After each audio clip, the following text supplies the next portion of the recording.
lagunya, berakit-rakit dahulu, berenang-renang ke tepian, sakit-sakit dahulu, susah-susah dahulu, lalu kemudian tetap susah.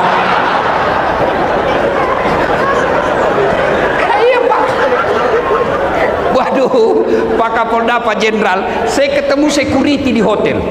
Dia bilang, Ustaz, alhamdulillah, selama baju kami seperti ini, seragam ini, terangkat derajat kami, Ustaz. Kami dikira polisi. Saya bilang, iya, kau rugikan polisi. Polisi dikira security. Salatullah, salamullah ala toha lillah. Salatullah ala yasin. Masya Allah. Coba kita dengar, mana lebih kencang suara bapak-bapak dengan ibu-ibu?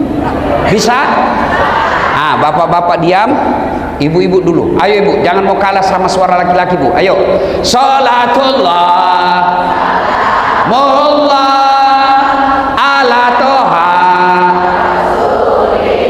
Belakang. Salatullah ala yasin.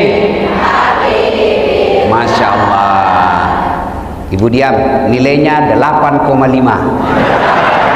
Nah, sekarang bapak-bapak, ayo bapak-bapak, jangan mempermalukan kita nih. Ayo laki-laki, keras ya Pak. Salatullah mullah ala toha. Salatullah salamullah ala yasin. Nilainya 9,2. Ini lagi kita dengar di sini. Ini kampus bos ini toh. Jenderal minta 2 bos.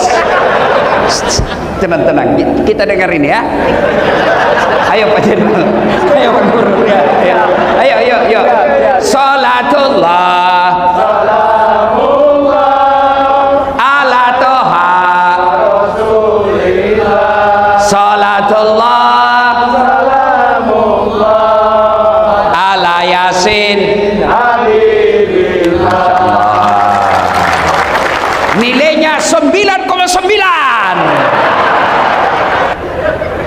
Ibu bapak, saudara-saudara sekalian yang saya hormati, teristimewa yang kita muliakan dengan segala kemuliaan yang kita miliki, Bapak Gubernur Provinsi Riau yang terhormat Datuk Sri Setia Amanat Haji Samsuar beserta wakilnya dan istri beliau yang insya Allah dimuliakan dan dirahmati oleh Allah Subhanahu wa Ta'ala. Polisi sahabat saya, Bapak Kapolda Irjen Pol Muhammad Iqbal yang juga hadir di tempat ini, dan seluruh aparat yang hadir di tempat ini. Bapak jangan sakwa sangka kepada polisi. Yang beredar berita selama sebulan ini itu kecil saja dari sekian banyak polisi baik di Indonesia. Saya keliling-keliling ceramah di depan polisi, itu 0,001% saja polisi yang seperti itu di Indonesia. Masih banyak polisi baik yang ada di Indonesia. Maka kita doakan polisi-polisi baik Allah berikan amanah untuk menjadi penegak hukum di Republik Indonesia.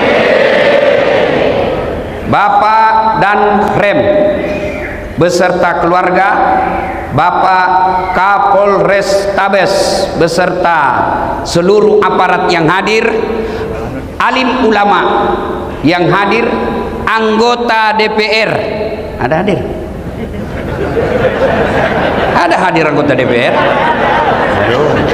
Coba kalau mau pilih wali Pak, mau pilih caleg, biar nggak diundang dia datang Pak. Ada begitu di sini? Ada?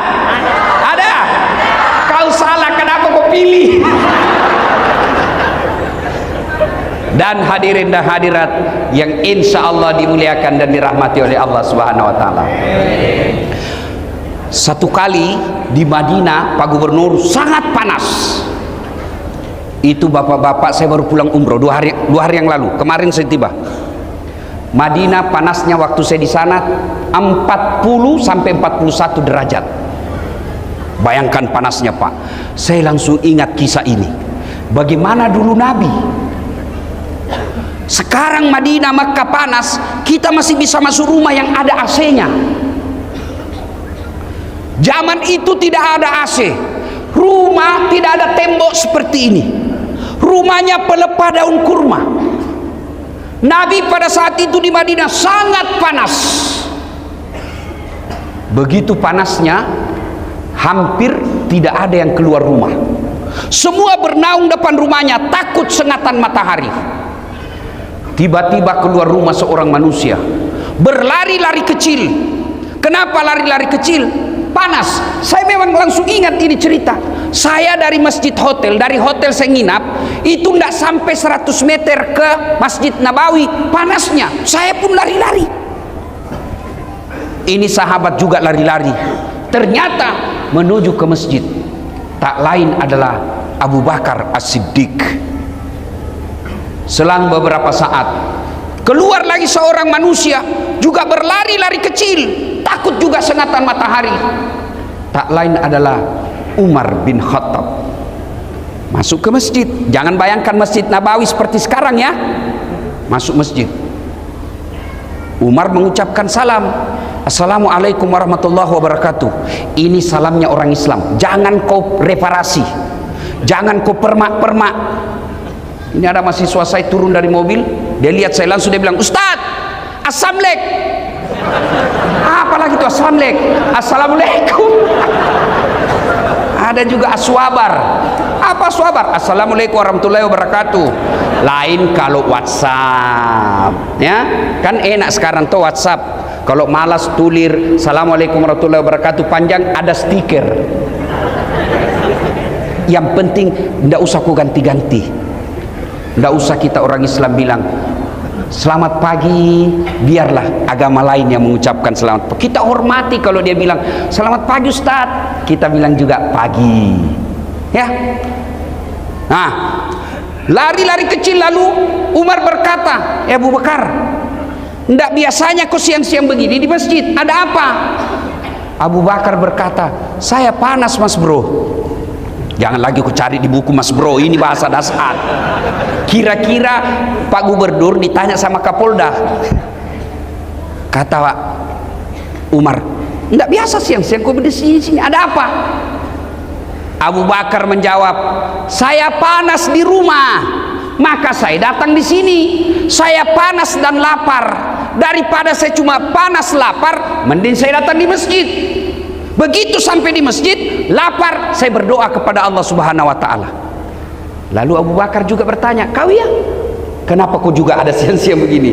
Kata Umar, sama dong, saya juga lapar dan panas, maka saya datang ke masjid. Kalau begitu, mari kita lanjutkan. Mereka lanjutkan, dua orang ini berzikir. Selang beberapa saat, keluar lagi seorang manusia, tidak lari, tidak takut sengatan matahari, tidak takut panas. Kenapa? Kemana langkah kakinya melangkah? Ke situ awan melindunginya. Kakinya ke kanan, awan ke kanan. Kakinya ke kiri, awan ke kiri. Tak lain adalah baginda kita Muhammad sallallahu alaihi wasallam. Sampai di masjid, mendapati dua sahabat ini. Assalamualaikum warahmatullahi wabarakatuh. Umar menjawab, Waalaikumsalam warahmatullahi wabarakatuh. Nabi tanya, kalian ada di sini? Tidak biasanya siang-siang begini kau ada di sini. Ada apa? Umar menjawab, kami lapar ya Rasul. Kami panas juga di rumah, maka kami datang berteduh di sini, menyerahkan diri kepada Allah. Abu Bakar juga bertanya, ya Rasulullah, Anda juga ada apa? Kata Nabi, sama. Saya juga lapar dan panas, maka kami saya ke sini. Akhirnya Umar punya usul. Ya Rasulullah, bagaimana kalau kita ke rumahnya Abu Ansar Al-Ansari, Abu Ayyub Al-Ansari? Bagaimana kalau kita ke rumahnya Abu Ayyub Al-Ansari? Lebih baik kalau begitu. Berangkatlah tiga orang ini ke rumah Abu Ayyub Al-Ansari. Sampai di rumahnya Abu Ayyub. Assalamualaikum warahmatullahi wabarakatuh, ya sahibul bait. kedengaran salam, waalaikumsalam warahmatullahi wabarakatuh, tapi suara perempuan. Kata Nabi, mana suamimu? Oh, lagi tugas, baru keluar, tapi sebentar lagi akan datang. Masuk ya Rasul. Bu, ibu, oi. Pelajaran pertama, kata Nabi, tidak boleh kami masuk di rumahmu tanpa izin suamimu. Nabi, coba kurang apa amanahnya Nabi? Tapi apa kata Nabi? Tidak boleh saya masuk rumahmu tanpa izin suamimu. Ini yang banyak dilanggar ibu-ibu sekarang. Pergi suaminya kerja, dia telepon temannya, hei, tunggu saya di mall, kau jemput saya, suamimu aman. Ya kalau dia keluar, kalau dia masuk ke rumahnya, dia telepon teman kuliahnya, aman mas, sudah pergi. Ngeri. Hati-hati. Pelajaran pertama, haram hukumnya seorang istri menerima tamu laki-laki tanpa izin suaminya. Dengar, Ustadz, saya sepupu, tidak boleh. Saya sepupu satu kali, tidak boleh. Apalagi sepupu lain kali, tidak boleh. Perselingkuhan sekarang yang mengancam rumah tangga kita. Bermula dari apa? Medsos, curhat, kesepian banget.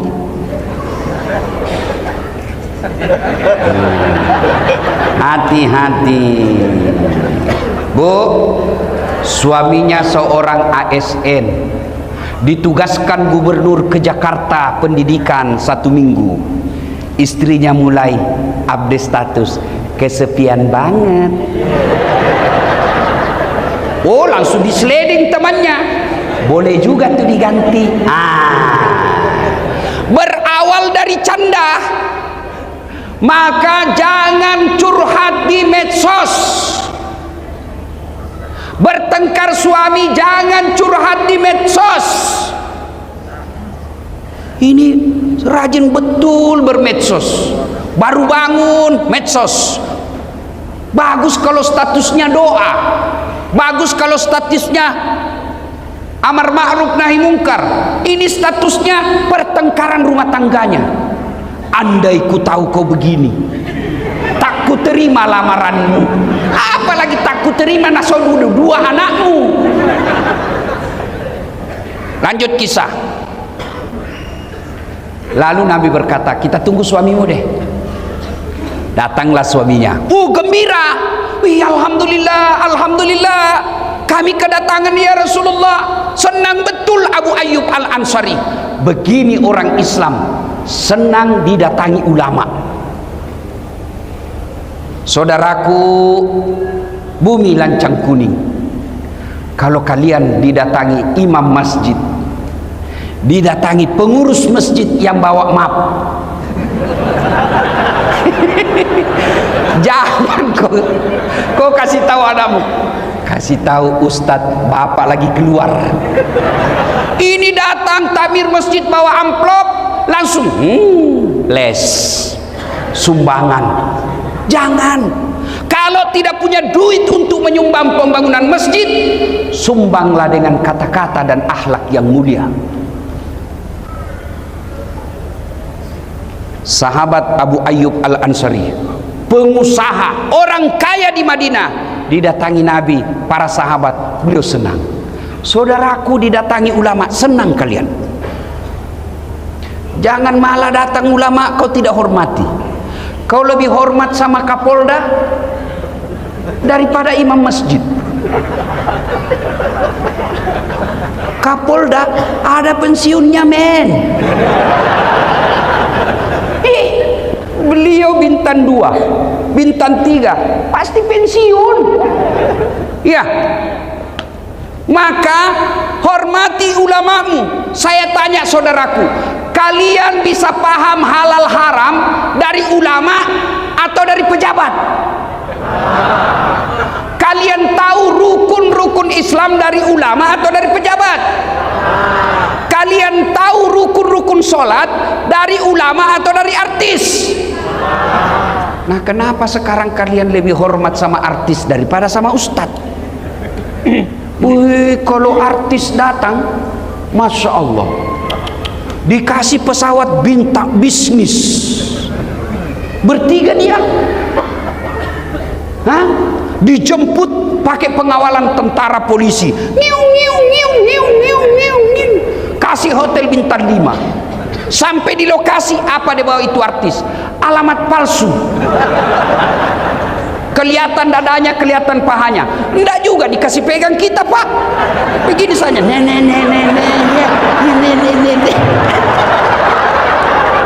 Iya toh? Iya. Adalah Pak Kadis nonton. Astagfirullah. Sudah itu dikasih duit puluhan juta sampai 100 juta. Balik ke Jakarta, duitmu dipakai dugem, duitmu dipakai narkoba.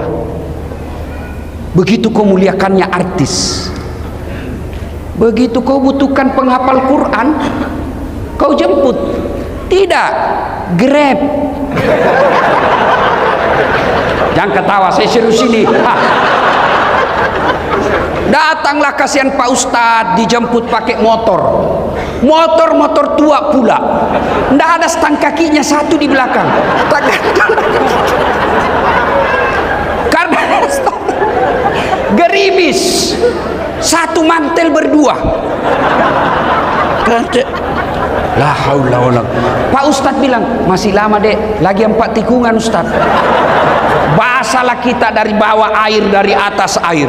Sampai di rumah disuruh kita hafsi, baca doa 1 jam sampai ketek pun basah. Sallallahu alaihi Muhammad sallallahu alaihi wasallam. 1 jam dia tinggalkan tokonya, dia tinggalkan pekerjaannya, dia tinggalkan keluarganya karena menghormati jemputan umat. Dia datang kasihan, 1 jam dia bacakan doa, dia salawati rumah kita supaya jin dan iblis lari. Begitu mau pulang,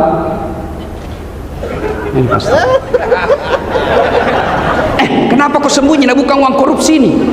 Masih baik Pak kalau di amplop, dia kucat-kucat Pak. Dikasih 50.000. Dia lihat suaminya, berapa kau kasih Pak Ustadz? 50.000 Pak. Masa cuma 50.000 kau kasih? Apa kata istrinya? Ya sudah, tambah pisang 2 sisir di situ. La haula wala quwwata illa billah. Begitukah pejabat-pejabat di Riau? Hah?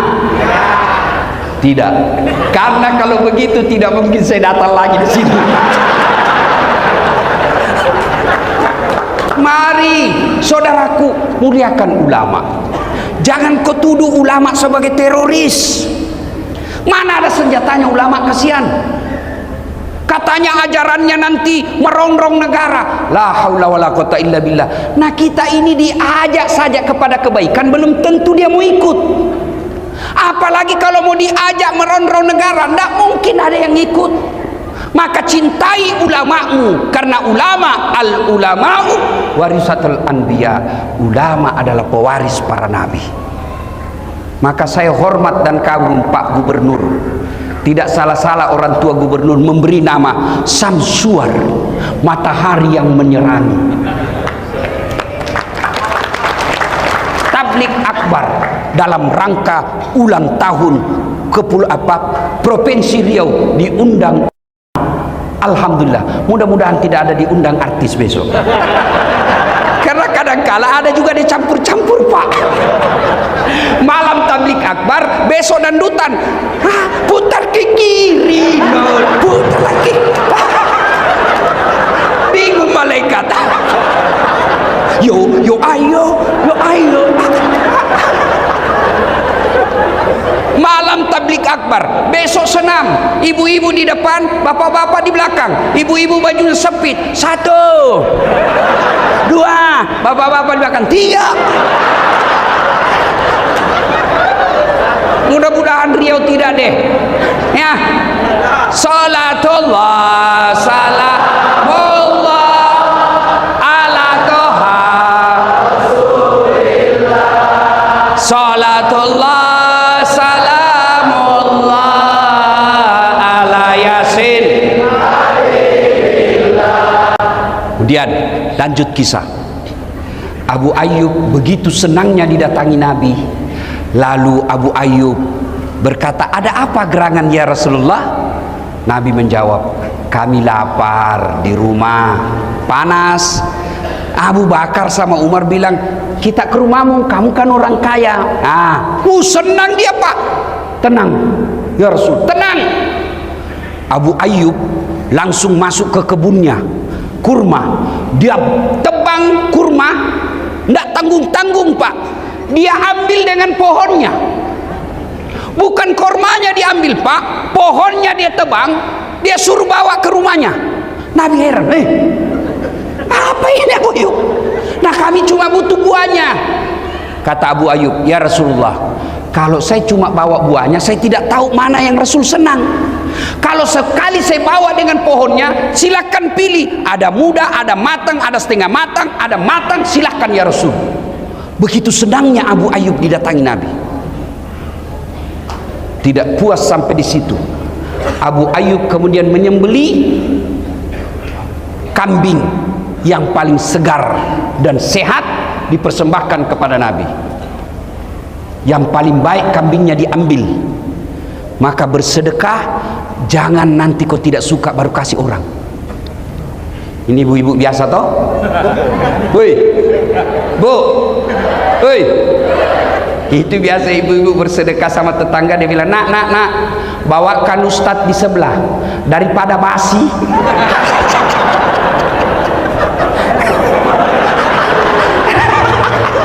Nanti mau basi baru diingat ustadz. Yang bener aja bu. Ibu mau kalau kami mencret. Abu Ayyub dia ambil kambingnya, dia sembelih. Lalu setelah disembelih, dihidangkan, Nabi makan. Ada roti, ada kurma, ada kambing. Nabi lagi makan. Tiba-tiba Nabi berkata, Abu Ayyub, tolong kasih saya piring. Untuk apa ya Rasulullah? Bawakan anakku, kasihan Fatimah. Sudah lama dia tidak makan enak. Tolong bawakan anakku. Masya Allah. Saya dengar-dengar Pak Gubernur juga begitu. Kalau makan enak ingat anak dan istri di rumah. Iya Pak Gubernur. Kenapa kau ketawa? Yang banyak suami makan enak di luar, istri lapar di rumah. Itu bukan bagian dari umat Nabi itu. Nabi ingat makan di rumahnya. Anakku kasihan, sudah lama tidak makan enak, tolong kau bungkuskan. Kira-kira masih adakah suami seperti ini sekarang? Masih ada? Nih semua nih, insya Allah. Makan enak ingat anak istri. Lalu setelah itu Nabi mengambil semua sampel makanan. Beliau ambil daging, beliau ambil roti. Dia naikkan tangannya, kurang lebih seperti ini. Nah, Nabi begini. Lalu Nabi bersabda, saudara-saudara sekalian, tadi kita keluar rumah lapar. Tadi kita keluar rumah kosong perut. Tapi alhamdulillah, dengan izin Allah, dengan persaudaraan di antara kita, ada kaya, ada miskin, ada kenyang, ada lapar. Alhamdulillah, Allah persaudarakan kita. Tidak perlu keluar duit, kita sudah penyung. Tidak perlu beli, kita sudah ada isi perut. Lalu Nabi bersabda, ketahuilah saudara-saudara sekalian, sampai Nabi 3 kali mengulangnya. Ketahuilah saudara-saudara sekalian, ketahuilah saudara-saudaraku, semua yang masuk di lehermu, lewat di tenggorokanmu, masuk ke perutmu, tak setetes pun yang lepas dari tanggung jawabmu nanti di akhirat. Semua nikmat yang masuk di lehermu akan dimintai tanggung jawabnya. Kemudian Nabi mengucapkan, al-yawma nahtimu ala afwahihim wa tukallimuna aydihim wa tashhadu arjuluhum bima kanu yaksibun. Sadaqallahul adzim. Apa hikmah dari kisah ini? Satu, tidak ada satupun manusia yang tidak ada masalahnya. Kurang apa cintanya Allah kepada Nabi, sampai Allah pernah jelaskan, andai bukan karena kamu Muhammad, saya tidak ciptakan dunia dan isinya. Karena cintanya Allah, Allah ciptakan dunia dan isinya untuk Nabi. Kurang apa cintanya Allah kepada Nabi, sampai Allah jelaskan, ya Muhammad, kalau ada dosa-dosamu aku ampuni. Ya Muhammad, haram seluruh nabi dan rasul masuk ke dalam surga sebelum engkau lebih dulu masuk dalam surga. Itulah cintanya Allah kepada Nabi. Tapi apakah Nabi tidak ada masalah dalam rumah tangganya? Kisah tadi, Nabi pun lapar dan panas. Maka saudaraku, tidak mungkin ada manusia, tidak mungkin ada rumah tangga yang tidak ada masalahnya. Ini orang-orang hebat depan kita. Bapak pikir ini orang tidak ada semua masalahnya?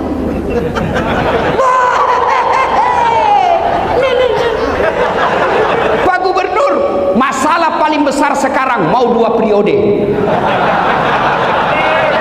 Iya toh? Iya kan? Sampingnya lagi kanan, Kapolda, bintang 2. Bapak pikir tidak ada masalahnya, mau bintang 3. Ayo, ini yang pegang mic berdiri, sampingnya wakil gubernur, mau naik sedikit. Tapi setelah gubernur, ini orang muka penuh masalah semua ini Pak. Mana ada orang tidak ada masalahnya? Nih, dasat latin. Paling banyak masalahku sekarang. Apa masalah sekarang saya Pak Gubernur? Banyak janda-janda curhat. Waduh, Ustadz, baru meninggal suami saya, tolonglah kasih saya doa-doa penenang supaya hati saya sabar dan tenang. Saya kasihlah amalan-amalan. Lama selalu curhat. Akhirnya dia bilang, Ustadz, maukah Ustadz menjadi imam dalam hidupku? Saya bilang, mohon maaf, saya bukan imam, saya penceramah. Kalau ibu mau imam, saya kasih Pak Danrem. Kata Pak Danrem, kiamat Ustadz, istri saya jenderal. Mana ada orang tidak ada masalahnya Pak? Semua kita punya masalah. Ayo, satu, mari kita lihat pegawai. Ada yang punya NIP, ada yang tidak. Yang punya NIP namanya pegawai negeri, yang tidak punya NIP namanya pegawai honor. 5 tahun PTT, pegawai tidak tetap. 5 tahun kemudian TTP, tetap tidak pegawai.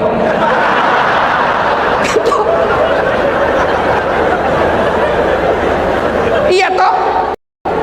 Lagunya, berakit-rakit dahulu, berenang-renang ke tepian, sakit-sakit dahulu, susah-susah dahulu, lalu kemudian tetap susah. Iya Pak. Waduh, Pak Kapolda, Pak Jenderal, saya ketemu security di hotel. Dia bilang, Ustadz, alhamdulillah, selama baju kami seperti ini, seragam ini, terangkat derajat kami Ustadz. Kami dikira polisi. Saya bilang, iya, kau rugikan polisi. Polisi dikira security.